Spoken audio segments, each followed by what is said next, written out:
Reparação histérica.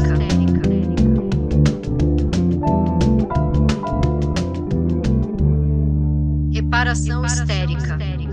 Olá, histéricas! Olá, Mili! Olá, Manu! Como vocês estão? Melhor agora. Bem, melhor agora também. Ó, como foi aí o fim de semana de vocês? Contem alguma fofoca, alguma coisa boa, só para dar Ai, aquela Manu, conta você. esquentada. O fim de semana da Manu, enquanto a Manu faz um zilhão de coisas, eu fico deitada com meus cachorros lendo livro. Então, Manu, conta. Gente, assim, o que eu fiz esse fim de semana, eu comemorei junto com o país inteiro, ou pelo menos 50% dele. Porra, eu esqueci. Não, você não esqueceu, tanto que o tema hoje é volta por cima, porque é isso, Bolsonaro na cadeia, a gente falou, o tema tem que ser volta por cima. E não para por aí a alegria, porque não apenas Bolsonaro preso, mas General Heleno preso, Paulo Sérgio Nogueira preso. Então é saraivada de notícia boa. Mas aí você comemorou festivamente, Manu? Você sambou pelas ruas do Rio? Eu vou confessar um negócio assim, que eu fiquei feliz, mas honestamente eu não sei se nem se feliz é a palavra, sabia? Sei lá, porque nessas horas sempre me vem uma sensação de que a justiça ela é meio mínimo, né? A gente ficar celebrando a justiça como se fosse, uma vitória, um presente de Deus, quando devia ser meio que o básico, né? Não é à toa que símbolo da justiça. Isso é o bêbado no sábado pensando, refletindo, tá? O símbolo da justiça é uma balança, é o equilíbrio, não é só perder e ganhar, é um equilíbrio de forças. É porque, honestamente, nem sei se justo foi, entendeu? Porque os crimes mais graves que o Bolsonaro cometeu, os crimes de ódio, apologia à violência, a conduta na pandemia, as centenas de milhares de vidas que foram ceifadas por causa dele, né? Ele foi condenado por causa disso. Então acho que não tem pena que dê conta do estrago que esse homem causou. Mas, o que já é um começo. Eu saí pra beber, assim, eu cantei, eu comemorei com as pessoas, sabe? Mas eu não fiquei naquele estado de euforia que eu esperava ficar quando esse dia chegasse. E se esse dia chegasse, teve momentos que a gente achou que nem chegaria, né? Então, pra mim, foi um dia que evocou de um jeito muito direto aquela sensação lá de trás de desespero, né? De desamparo. Então vem muita coisa junta, vem essa memória, vem essa carga, mas veio também uma alegria, veio um alívio, veio um samba no pé aí, tá? Mas foi meio isso, pra mim. E você, Mili? Comemorou de que jeitinho? Então, eu acordei bem cedo e eu vi a notícia tipo 6:30 da manhã. E eu tive que ver várias vezes para ver se era verdade mesmo, porque a gente esperou tanto por esse dia, mas tanto, assim, desde 2018, né, gente, que a gente espera por algum tipo de justiça. Não precisaria ele ter feito o que ele fez, tentado dar um golpe de Estado, feito o que ele fez na pandemia. Bastava o que ele fez antes, gente. Ele homenageou um torturador, que era o herói dele. Ele fez uma apologia ao estudo. Antes de tudo, ele fez uma apologia ao estudo. Esse cara foi eleito.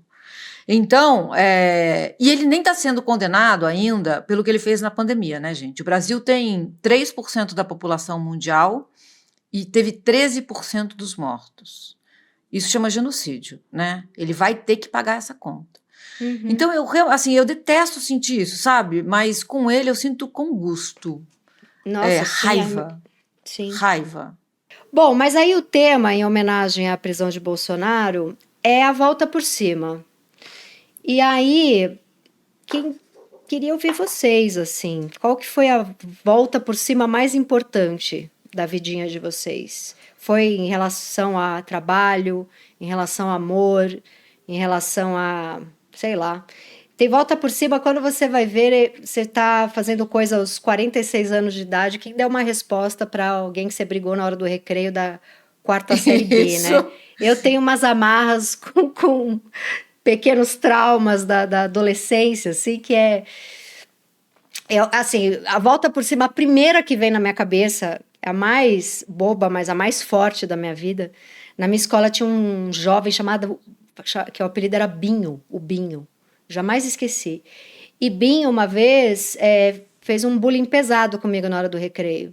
Eu tinha uma amiga chamada Paula, que era uma menina, né? A gente era menina, tinha 14, 15 anos. E ela era muito bonita. E aí ele foi falar com ela e ele falou: Eu tô falando com ela, tá? Você não, você é muito magra e esquisita, e usa óculos, e usa aparelho, e não tem peito, não tem bunda, é uma coisa agressiva, assim, tipo, você é a criança, sai daqui, eu tô falando com ela. E aí, passou aí, a gente tinha 14, passou aí 10 anos. E eu estava o quê? Numa balada aos 24, uma pequena deusa, né? Gatíssima. E Binho não me reconheceu. E Binho, a hora que me viu, falou: Quem é esta maior gata da balada? E veio, a hora que eu vi Binho vindo falar comigo, eu só pensei: 10 anos de trauma daquele dia que eu fui humilhada na hora do recreio. Ele veio se aproximando assim, ele: Oi, gata. Eu falei: Você vai vir falar comigo? Magrelo, ombro caído, sabe? Não tem coxa, não tem bunda. E foi um momento de glória para mim, jamais esquecido. Essa foi, assim, as voltas por cima da minha vida que mais me marcaram foi Binho, 10 anos depois. E eu até contei essa história recentemente e fiquei emocionada de lembrar, porque eu acho que fazia muito tempo que eu não lembrava. Na oitava série, a gente tem quantos anos na oitava série? Uns 14, 15 também. Tinha uma apresentação de final de ano, e que a escola toda ia, os pais iam, era apresentação de final de ano. E todo ano, só as populares bailarinas se apresentavam, as esquisitas jamais se apresentavam.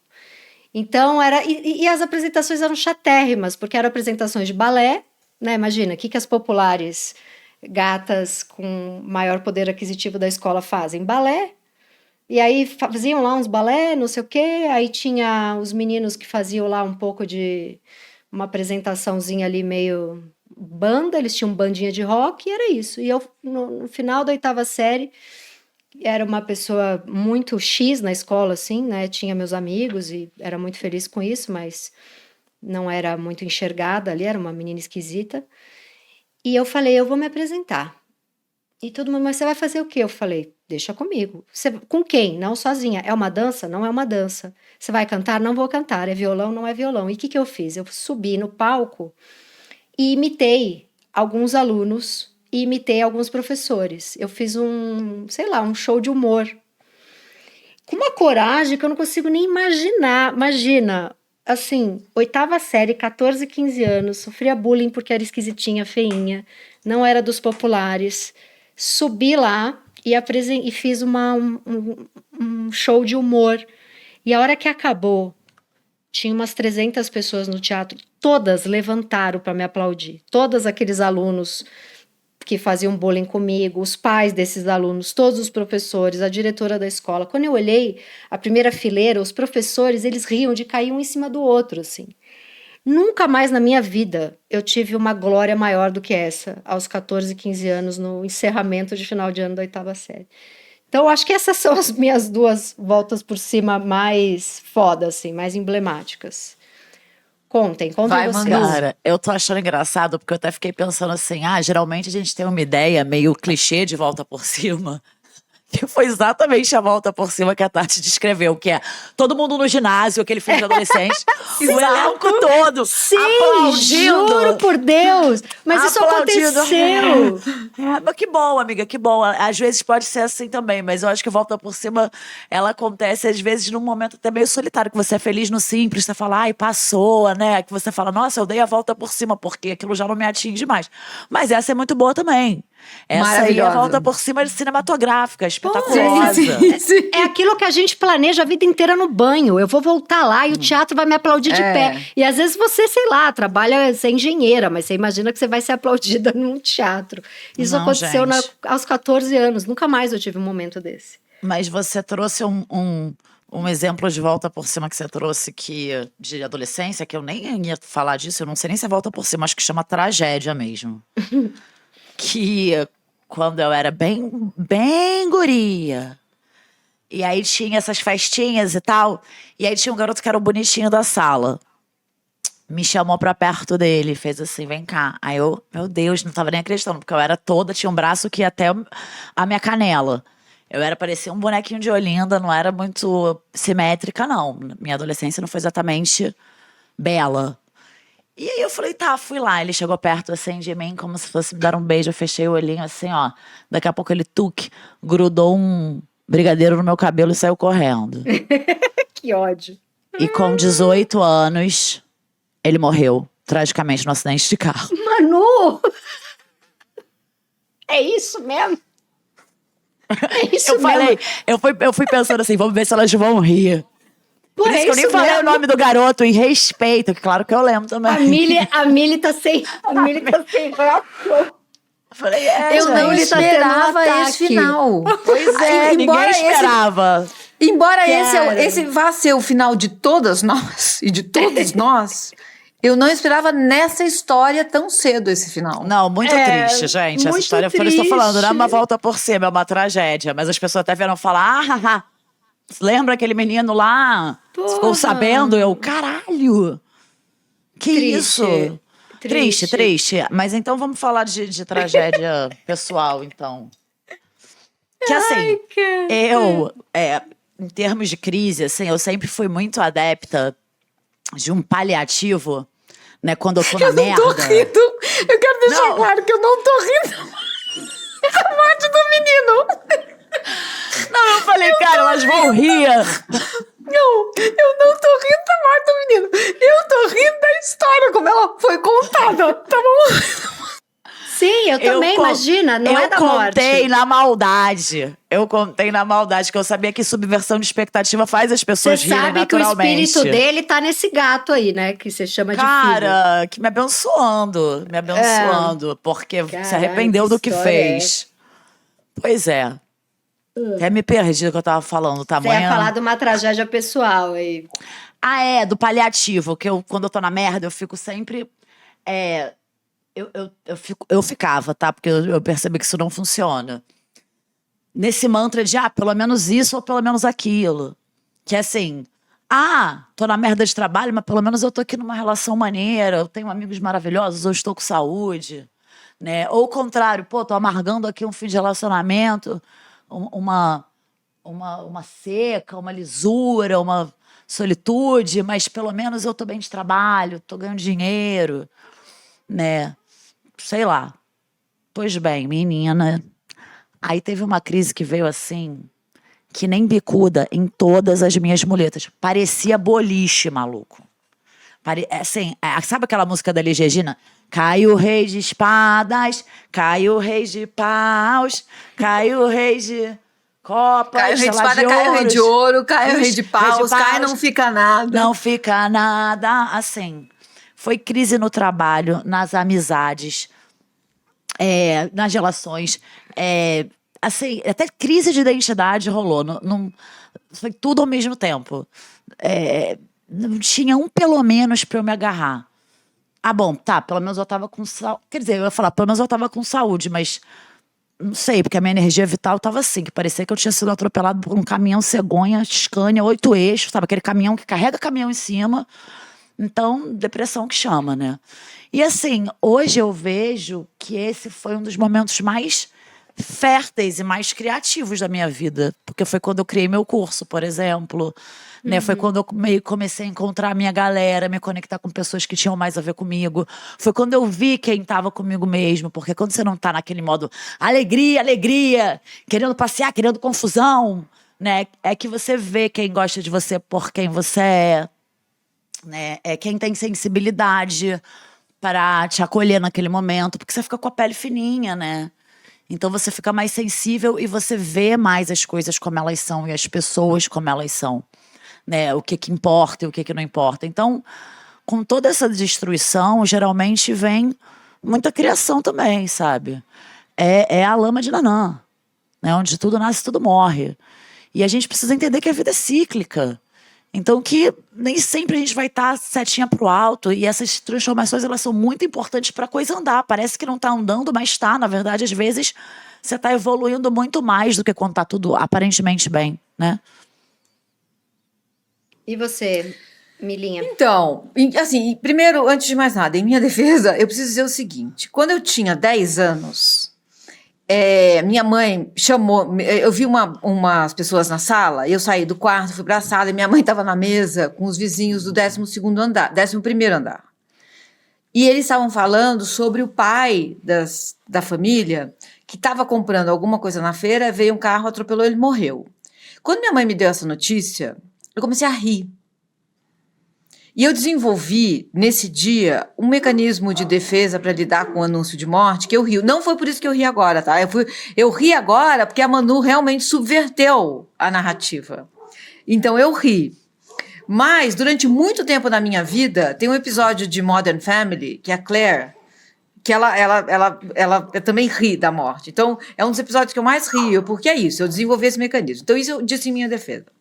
Aí, outra coisa que eu quero dizer é o seguinte, eu vou meter um clichêzão aqui, uma platitude. Não é sobre cair, é sobre levantar, né? E a gente aprende isso com essa idade que vocês falaram aí, né? Para mim, o que vem na minha cabeça é mais ou menos nessa idade também. Eu me apaixonei pela primeira vez na vida por uma mulher. Pela primeira vez na vida, eu me apaixonei com 16 anos, 15 para 16 anos. E eu sempre fui muito boa aluna. Quando eu me apaixonei, gente, obviamente, ela estava na minha classe, estava indo... Não é mais colegial, né? Como chama, Tati, você que tem filha? Ensino médio? Ensino médio. Ensino médio. Eu estava indo para o último ano do ensino médio, do penúltimo para o último. Me apaixonei nessa virada. Então, o último ano do ensino médio, para mim, foi um jogo de conquista. A gente demorou 6 meses para ficar juntas, né? Foi esse jogo de conquista. Eu só queria ir onde ela estava, eu só queria fazer o que ela estava fazendo. Eu dei as costas para estudar, né, para as aulas. E aí, eu tirei a pior nota da minha vida em química. E quando veio o boletim, eu falei, não é possível que eu vou ter que aturar esse vermelho aqui no boletim. E eu prometi para mim mesma que eu ia para recuperação, mas eu ia ser a melhor recuperação da história das recuperações, entendeu? E, gente, eu lembro que eu decorei os elementos químicos da Lua. Até pouco tempo eu sabia os elementos químicos da Lua. Eu fiz uma musiquinha com eles.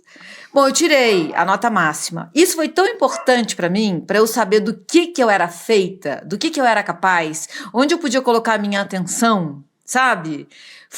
Eu considerei... E a minha mãe, assim, nem ligou para a nota vermelha, meu pai também não, ninguém tava nem aí. Era eu com eu, que no fim, é isso, né, gente? Assim, é a gente com a gente. Durante muito tempo, eu fiz muito esporte. Eu fiz triatlon, eu joguei vôlei, eu tentei ser profissional de futebol. A competição é sempre com a gente, mesmo quando tem outras pessoas. É a gente com a gente, é fazer um pouco melhor do que a gente fez ontem, é ser um pouco melhor do que a gente foi ontem, é se envergonhar um pouco da pessoa que a gente foi. Então, essa foi assim, a minha volta por cima matriz, sabe? Meu mito fundador da volta por cima. E a gente não esquece, eu tinha também essa idade aí, 14, 15 anos, é isso, né? 15 para 16, quando eu me apaixonei. E só para contar o fim da história, a gente finalmente ficou juntas no dia 12 de dezembro de 1982. Eu virei lésbica nesse dia.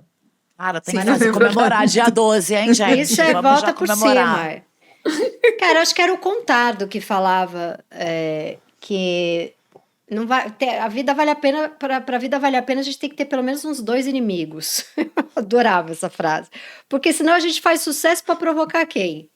Né? Tem que ter aquelas 2 pessoas que você fala, nossa, essa pessoa deve estar muito puta que eu fiz isso, que eu consegui isso. Eu vi isso em alguma entrevista dele, eu li em algum livro. Tava sendo cínico, mas tava sendo muito honesto, né?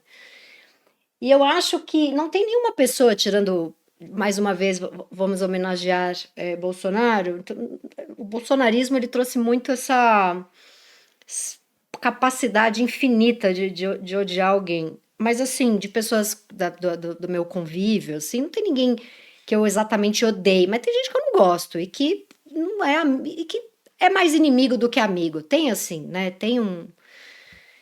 Então, eu acho que tem umas coisas, assim, que... Eu não sei se isso acontece com vocês, mas que quando acontece, sei lá... eu lembro muito de uma parte do livro do Edouard Louis, que... Pode até ser que dê a leitura de que isso é infantil, mas é o que eu acho que as coisas infantis, elas são muito fortes na nossa vida. O Edouard Louis, no Mudar Método, ele fala: um dia, na minha escola, eu fui humilhado, porque gay, depois também foi humilhado quando fez o percurso, toda a trajetória acadêmica dele, né, porque era do interior, porque não tinha nascido na elite, não sei o quê, barará. Mas principalmente todo o bullying que ele sofreu por ser gay. e que ele fazia pequenos combinados, grandes combinados com ele mesmo, de que ele ia vingar. E que nesse verbo do vingar, tinha o vingar como alguém de muito sucesso e a vingança contra aquelas pessoas que fizeram ele sofrer tanto, né? E eu acho que ao longo das minhas vitórias e sucessos e coisas que deram certo na minha vida, eu não vou ser fofinha de falar que eu não pensei, sabe? E aí é uma galera, cara, que não deu em nada, sabe? E é isso, eu vou ser má nesse programa. Boa parte das pessoas que foram escrotas comigo ao longo da vida são pessoas que não derem nada. Porque eu, às vezes, tomo o meu gostinho de ir lá pra ver se aconteceu alguma coisa na vidinha delas. E tá todo mundo meio cagado, entendeu? Essa galera que quis... mesmo assim, tem uns 2 haters que são meio fixos na minha vida. Eu tenho 2 haters fixos na minha vida. Né? Uma mulher e um cara. E eles são muito frustrados. São 2 pessoas bem... O Boli tá dizendo que é hater CLT. Eles são um é um artista e o outro é uma escritora, né? E eles, assim, há 15 anos que já me xingam. E eles são muito frustrados, porque ninguém conhece, não conseguem vender, não conseguem fazer, não conseguem, né? Então, acho que um pouco da volta por cima é que essas pessoas que foram mais filhas da puta comigo, então teve os do colégio, teve os da faculdade, depois teve os de quando eu comecei em propaganda, teve gente que foi muito escrota comigo, depois teve os mais recentes, que são esses haters aí, esses 2 aí que estão há uns 10 anos. É meio baixo astral trazer essa galera porque eu tô num dia feliz, mas só para dizer que assim, talvez a volta por cima seja... Continuei fazendo minhas coisinhas, dando certo, e é uma galera pesada, sabe? É uma galera que não é legal, galera babaca, escrota. Eu acho que essa é uma volta por cima. Você saber quem são os seus inimigos e perceber que eles continuam na merda. Você sabe que tem uma frase do Joseph Campbell que eu gosto muito, que fala sobre inimigos? Eu vou parafrasear, porque ele fala muito melhor do que eu, mas ele fala assim, dê valor aos seus inimigos, porque eles são instrumento do seu destino. Uhum. Então, eu acho que tem uma trilha que a gente pega quando a gente rivaliza, que pode ser a nossa trilha mesmo, assim. Mas você ter como norte uma vingança é aquela tal história de você beber o veneno esperando que o outro morra, né? Uhum. Então, o norte talvez seja outro, mas isso não quer dizer que a gente não se regozije na vingança, né? Nossa, muito. Uma vez, quando eu escrevi O Ano em que Eu Morri em Nova York, que eu escrevi para conseguir elaborar uma traição, eu fui num programa e a pessoa me perguntou, eu estava sendo entrevistada, e o cara perguntou, você escreveu para se vingar? E eu falei, não escrevi mesmo, mas eu não me importo de me vingar com ele. É mais ou menos isso, sabe? Uhum. Não é norte, mas fica como, se for um efeito colateral, eu acho super justificável, né? A gente todo mundo, a gente talvez seja inimigas na vida de alguém, sabe? Uhum. Talvez nós sejamos a pessoa que tem alguém olhando pra gente falando, eu vou provar que eu posso, sei lá, né? Mas eu acho que faz parte da vida isso, assim, a gente olhar pra lá e falar assim, viu, eu consegui, seu babaca, ou sua babaca, né? Sim, é vingar e se vingar. Eu acho muito doido, porque a gente já falou muito disso aqui, né? Quando a Mili traz a coisa da competição e essa rivalidade também que a Tati trouxe, eu acho que a gente consegue amarrar tudo mesmo, porque a gente constrói a nossa identidade, a nossa cultura em cima dessa ideia de vencer, vencer, vencer, vencer. Uma vez Flamengo até morrer. A gente não quer perder. Eu sabia que ela vinha com isso. Tinha certeza, vencer. Mas é isso. A gente não quer perder de jeito maneira. E a gente tem tanto pavor disso que acaba virando, às vezes, uma obsessão. E eu entendo esse aspecto saudável da rivalidade e da vingança, porque é um sentimento humano. É engraçado, né? Porque a gente tá falando de volta por cima, mas eu acho que dialoga muito com vingança. Só que neste movimento de vingar, é bonita também a frase do Edouard Louis, porque eu tenho uma frase que eu não sei de quem não sei se eu inventei, não sei, mas assim, a minha vingança é ser feliz, cara. E aí é um movimento, na verdade, em vez de você ficar se movimentando para destruir o outro, você tá se movimentando, criando para você vingar. Uhum. É isso aí. Você não precisa, se a pessoa é uma escrota, você não precisa mover um fio de cabelo. Porque a verdade vem à tona, sabe? E eu não sei se vocês são assim, eu era assim muito, eu tô me policiando pra ser menos, né? Mas sempre que eu quero dar um troco também, que alguém é injusto comigo, me trai, me apunhala, sei lá, me maltrata de alguma maneira, né? Ou que eu quero superar uma situação que foi difícil pra mim. E aí, geralmente, a gente projeta o nosso sofrimento naquele culpado, né? Então, eu tinha essas fantasias onde eu tava, sei lá, conquistando alguma coisa que eu quero muito, tá? Só que o ponto de vista daquela conquista não é o meu.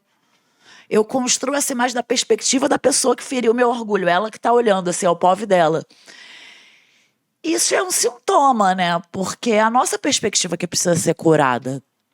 É dessa perspectiva que a gente precisa celebrar as nossas vitórias e se ficar achando que só vai melhorar quando provar para um fulano, um pobre coitado, sabe? Que eu tô bem, que eu tô por cima, porque performar é mole, gente, dá pra fingir que é uma beleza, performar é um caô qualquer, é fácil. Parecer rico, parecer bonito, parecer apaixonado, parecer bem-sucedido, mas não dá pra gente mentir pra gente mesma, né? Então eu acho que essa é muito. Eu acho que devia ser a nossa prioridade. Então, hoje em dia, quando, tentam puxar meu tapetinho, eu só penso assim, cara, minha vingança é ser feliz. Como é? Como é ser feliz? Você é feliz sempre? O que é ser feliz? Porque, assim, sei lá, não sei. Eu sou feliz, mas ao mesmo tempo eu não sou. Então, não dá pra dizer que minha vingança tá nisso. Minha vingança tá em outro lugar. Eu queria entender como é que é para você isso. Pergunta existencial. É uma Aí. pergunta existencial, mas de uns tempos pra cá, eu fiz uma aposta muito alta que eu passei a confiar no processo.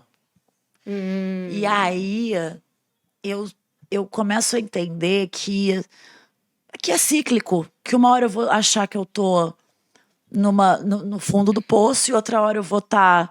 E a gente, na verdade, assim, quando a gente está no fundo do poço, tem momentos muito críticos, mas sempre tem uma alegriazinha. E quando a gente também está em momentos ali que a gente tinha que estar voando alto, a gente também tá ali carregando certas mágoas e certas dificuldades, entendeu? Então, assim, eu tenho uma expressão que eu gosto muito, que é perder para ganhar. Que é bem escorpiana. E quando eu falo escorpiana, eu tô falando no sentido literal também, porque não sei se vocês sabem, vem com um dado biológico agora. O escorpião, quando ele cresce, ele precisa perder aquele exoesqueletinho dele, tá? Que é aquela armadura que deixa ele, boladão, né? E ele fica um tempo todo molinho, vulnerável, sensível, indefeso, humilde, lento, daí ele perde aquela marra dele e fica mais para introvertido. Aí tem que esperar endurecer o novo exoesqueleto, aí ele vem boladão, ele cresceu, cheio de marra, daí para frente acontece tudo de novo. E isso acontece várias vezes ao longo da vida dele, né? Então isso é perder para ganhar. Eu acho uma simbologia muito chique, né? Porque fala do crescimento pela perda, do fortalecimento pela vulnerabilidade, da transformação pela dor. Porque às vezes a gente tem que perder umas estruturas que a gente achava que era um porto seguro. E aí pode ser um trabalho, pode ser um estilo de vida, pode ser uma relação, pode ser até uma visão de mundo que fez sentido ali durante o tempo, mas depois caducou. Então acho que a volta por cima é meio quando a gente percebe isso, que a gente consegue extrair sentido daquilo, sabe? Isso é bom. Isso é bom. A volta por cima é quando você. Não é que você tá. Que o percurso foi felizinho, né? Mas é quando você entende que você perdeu e ganhou. Não é passeio bosque, não é passeio Não bosque. é passeio. Não, é porque assim, ouvindo vocês, eu tenho um pouco essa impressão com a Manu. A Mili, não sei, quero ouvir a Mili, mas vocês talvez sejam menos perturbados do que eu. Porque depende do dia, tá? Não é todo dia, não. Mas assim, ali pelo menos umas 2 vezinhas no mês, eu vou tomar aquele banho com aquela lista de pessoa que eu tenho raiva. Sabe? Aquela coisa assim de que não tá dada a volta por cima, que eu ainda tô ali na discussão com a pessoa. E eu não acho que... Então, eu jamais poderia falar minha volta por cima é ser feliz, né? Eu sou feliz, eu tenho uma vida maravilhosa, sou muito feliz com o meu trabalho, com a minha filha, com as coisas que eu conquistei. Mas eu tenho uma neurose ali o tempo inteiro enchendo a porra do meu saco, me perturbando, me trazendo listinha de problema, me trazendo listinha de mágoa, me trazendo listinha... Eu não tenho essa cabeça... tranquila, sabe? Eu tenho uma... E eu acho que é isso que fica um negócio no meu cu pra eu ficar inventando coisa o tempo inteiro, pra eu ficar fazendo mais um videocast, mais uma porra de canal, mais um livro, mais um... E eu não sei se essa conta é boa, se isso é legal, mas eu acho que não dá pra dizer que a contrapartida é a minha felicidade. Essa coisa, apesar de que eu sou feliz, mas eu não sinto muita paz. Vocês são pessoas que sentem muita paz. Eu tenho uma cabeça que tá o tempo inteiro me cutucando, cutucando, cutucando. Então eu não sei, a volta por cima para mim, ela é uma cena. Ela não é ela ainda não é um estado de espírito. A volta por cima durante, sei lá, 8 anos eu fui meio zoada na escola porque tinha o cabelo esquisito, o aparelho, a botinha ortopédica e sei lá. E aí, quando aquele teatro inteiro ri. Então, é uma cena que é uma volta por cima. Saio magoadíssima de uma coisa de trabalho, só que o próximo para onde eu vou, eu dá mais certo, a coisa é mais legal, os parceiros são mais legais, vem mais grana, eu penso, isso é cena. O estado de espírito nunca é, porque eu estou sempre sendo cutucada pela minha mente, que tá o tempo inteiro mandando ou eu fazer mais, ou dizendo que não tá bom, ou me trazendo listinha de merda e problema. Então, mas aí eu acho que a gente tem algumas coisas.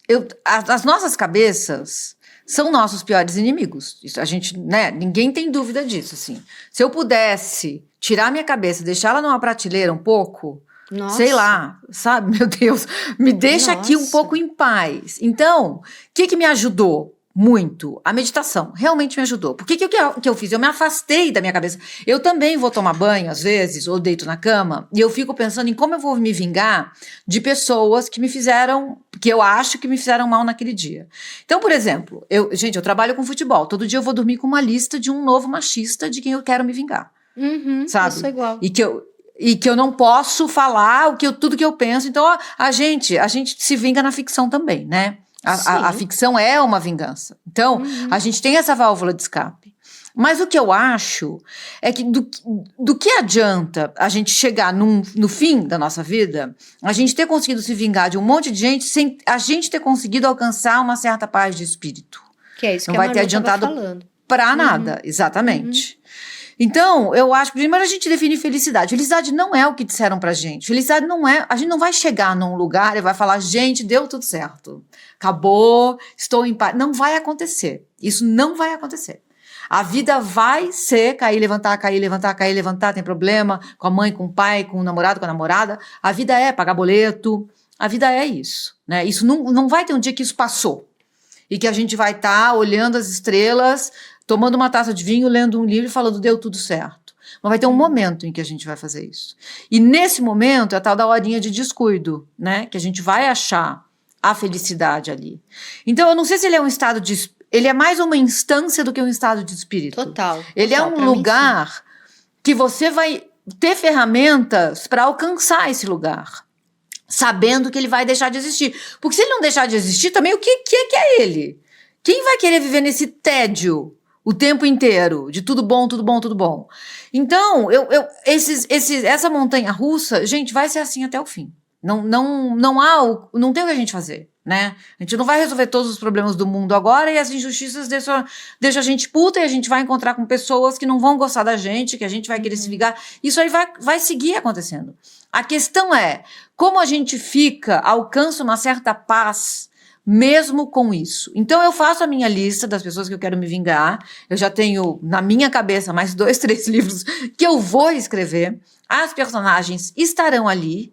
E eu vou usar isso para me vingar. Querendo também, sonhando que a vida um dia dê uma volta nessas pessoas. Porque vai dar. Vai dar, sabe, gente? Não é no nosso tempo. Tem o tempo da vida também, né? Que não é o nosso tempo. O tempo da vida é um outro rolê. A vida vai no tempo dela. Aí finalmente acontece alguma coisa que você fala, tá vendo? Pronto. Agora sim, isso aí eu deixei para trás. É luta, gente, é luta com a gente, é luta contra as nossas cabeças, né? É luta para achar essa instância e ter alguns minutos, dias de paz, sabendo que a ventania vai voltar. Vai voltar. Vai, é cíclico. Você resolve uma mágoa e vai aparecer outra. E eu acho que conforme a gente vai amadurecendo, Claro que tem níveis de traições, de injustiças e que podem acontecer. A gente é pega, às vezes, muito de surpresa com o caráter das pessoas, né? Por mais que a gente ache que a gente tá macetada, entendeu tudo. E é isso, a gente nunca vai estar em paz totalmente. Mas eu tenho. É engraçado, eu não tenho muito. Eu já tive muito a pira da cena. Hoje em dia é um lugar mais assim, quando eu não entro no banho com a pessoa, quando eu, sabe, quando eu percebo que ela não me atinge mais. E aí passam por vários exercícios que são mais internos do que externos. Claro que assim, a gente correr atrás do que a gente quer e conquistar o que a gente quer, o que a gente deseja, é maravilhoso, mas paz da gente com a gente mesma e a gente não toma banho com ela e nem leva ela pra cama e fica pensando nela, essa pessoa não te atinge mais. Você tem uma mente que fica te cutucando o dia inteiro, Manu? Você tem uma cabeça que fica te Sim, enchendo o sim. saco? Sim, mas essa autocrítica, essa cobrança, a paranoia, a ansiedade, ela pode vir por muitos caminhos, entendeu? A minha carrasca, às vezes, sou eu mesma, né? Sou eu me cobrando, sou eu. E eu já entendi que, assim, provar para uma pessoa que ela tá errada, a gente nem precisa perder energia com isso, porque às vezes tem uma pessoa ali falando mal de alguém que me escrotizou. E eu não vou. Às vezes eu não preciso nem reforçar o coro, porque já tá dado. Então, eu acho que tem uma coisa também que passa por consciência do seu tamanho e consciência do tamanho desse outro. Porque esse outro geralmente é Sim, pequenininho, tá ali sim, acuado, tá sim, ali. sim. E aí é isso, né? A gente fala, nossa, chega uma hora assim que eu lembro em momentos que eu tava muito magoada e muito obsessiva, e que eu desejei o mal pra certas pessoas, que hoje em dia eu fico assim, pô, tomara que essa energia já tenha se dissipado, eu desdesejo tudo, porque eu fico até com pena da pessoa. A pessoa tá lá, ó, Sim, sim, que vida é essa que ela tá vivendo? sim. E essas pessoas, geralmente, quando a gente dá volta por cima, pirueta, a gente fica com a Rebeca Andrade, Daniela Hipólito, pra lá e pra cá, essas Triplo pessoas ficam carpado. triplo carpado, aterrissando, aquela aterrissagem, ó, tlim. Essas pessoas ficam no mesmo lugar, cara. É bizarro. É Você sabe que quando bizarro. eu fui fazer o meu curso de meditação, a minha professora teve um dia que ela falou assim: vocês querem saber a receita para uma vida miserável? Aí todo mundo, o quê? Aí ela falou: vou dar a receita. É assim: você conta uma história para você mesma, dentro da qual você é a vítima. Aí você repete essa história todo dia quando você acorda. E ela deu 10 passos para essa. E eu olhei aquilo e falei: gente, eu faço isso. Porque isso não quer dizer que você não seja realmente a vítima dessa história, de alguma história, né? Mas o fato de você se fixar nesse papel, ninguém tá vendo. Você tá só se derretendo, né? Você com você. Você se fixa nesse papel, você continua contando a mesma historinha todo dia pra você. Então, eu acho que é meio que. É como se a gente pudesse ter esses arquivos minimizados, deixar outros mais importantes na nossa cabeça. Também Joseph Campbell, né? As coisas têm a importância que a gente dá a elas.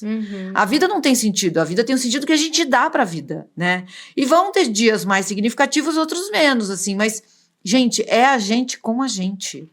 No fim, eu acho que se houver alguma coisa depois daqui, a gente vai chegar lá nesse lugar e a gente vai passar por uma espécie de juízo final ou um catadão do que a gente fez. E eu acho que só vai ter a gente com a gente, a gente com a gente, É sabe? isso. Você sabe que eu tive um namorado, a gente morou junto num apartamento que a gente comprou junto, tal, um dos primeiros apartamentos que eu morei. E daí aí eu quis terminar e aí ficou aquela discussão quem que vai ficar no apartamento, né? E aí eu falei, poxa, mas eu gostaria de ficar, porque foi eu que escolhi, eu que achei o corretor, eu que achei aqui, enfim.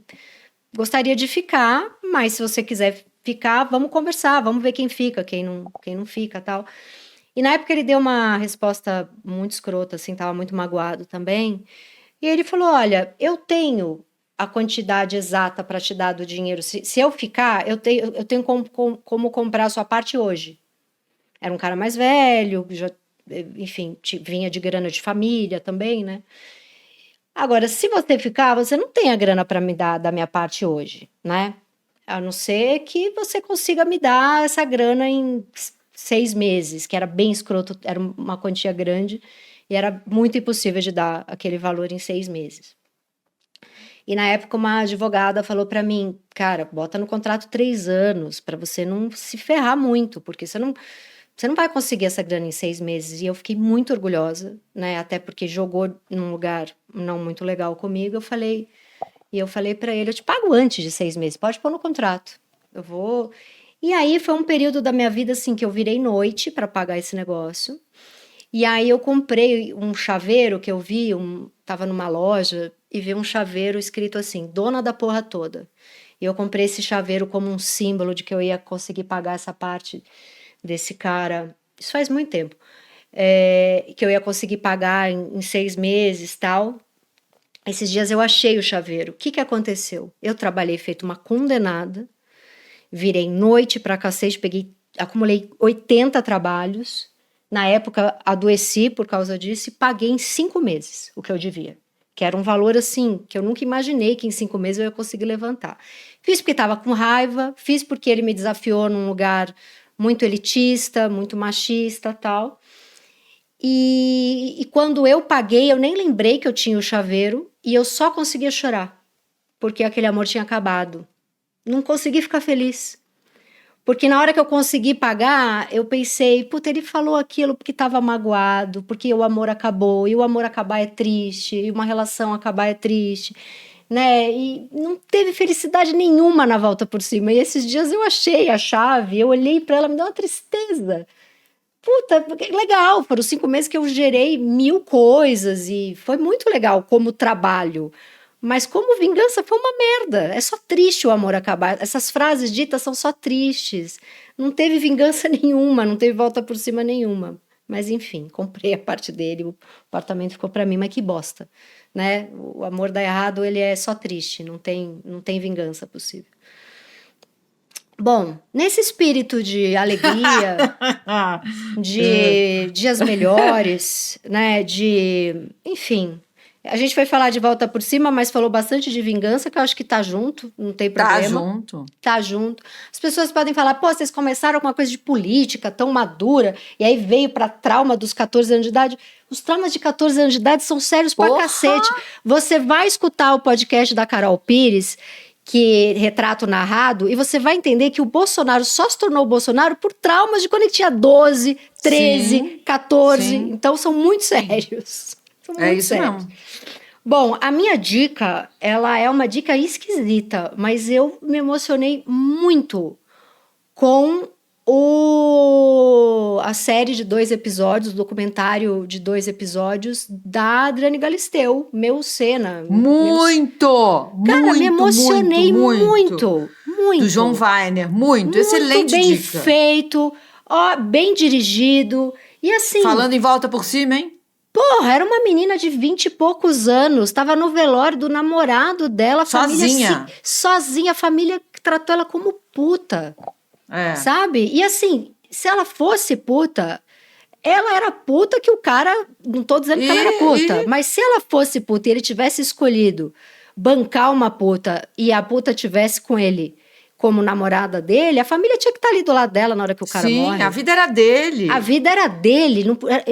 Não deixaram nem ela chegar perto ali do Uma menina do de 20 anos cortando um dobrado, sustentando a família. Com 16 anos ela já sustentava a família. O irmão metido com droga. Sim. A mãe completamente descarregada das ideias. O pai morreu também.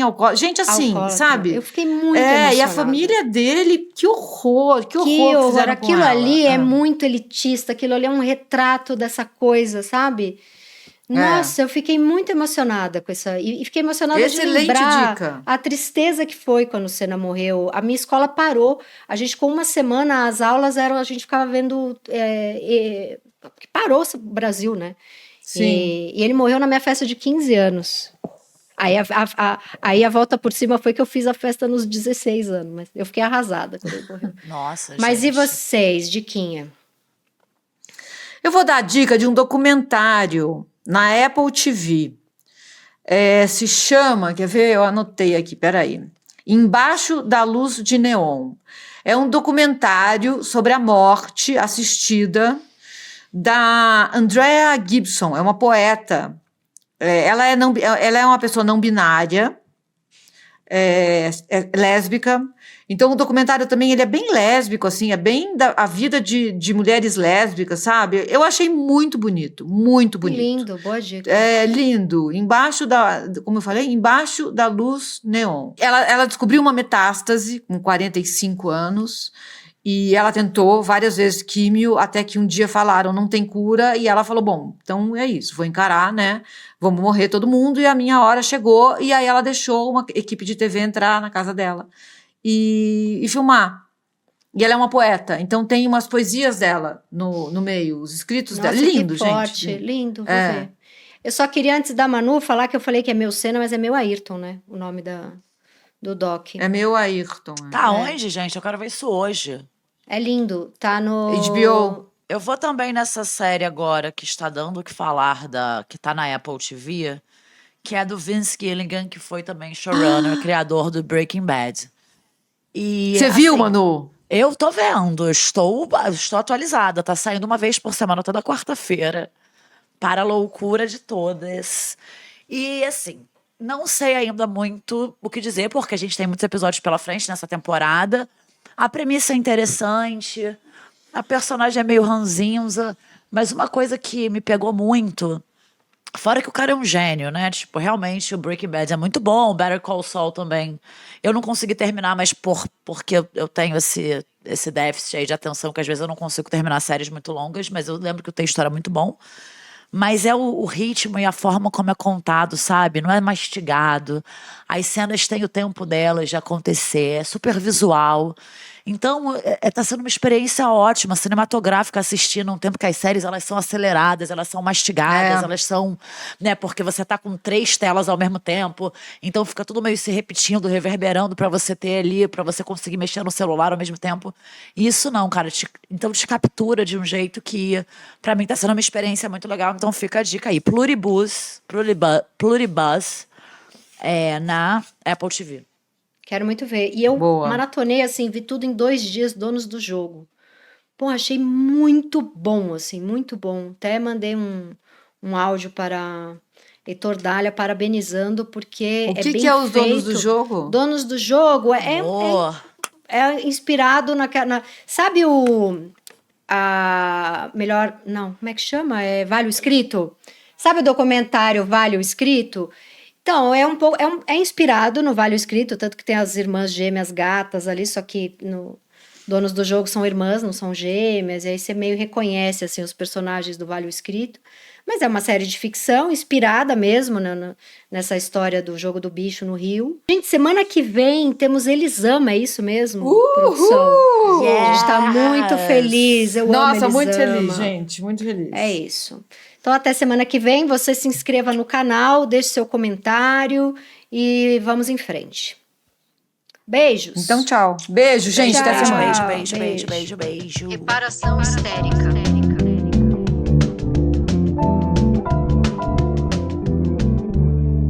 Reparação histérica.